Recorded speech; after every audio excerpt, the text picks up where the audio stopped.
mawala sa buhay mo si Jack, posible bang may nagkanas? Kidding. Gusto ko din pagbabalik mo.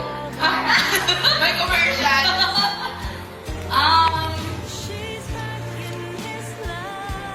I think, mahirap nga, no? Mahirap nga siya.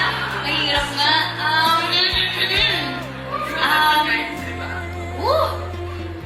Para sa akin, sisigundahan ko si David.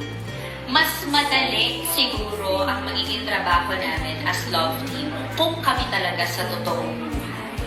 Pero siguro malaking bagay kasi na we built this very strong friendship within the love team, within the partnership. Kaya hindi na rin ganun kahirap for the both of us to work together. And to answer your question po, na if single ako, is there a possibility? Sinong makakapagsabi, hindi ba? Siguro, ask me again when we get there, tita. Kasi sa ngayon, I don't think I have the right answer to that.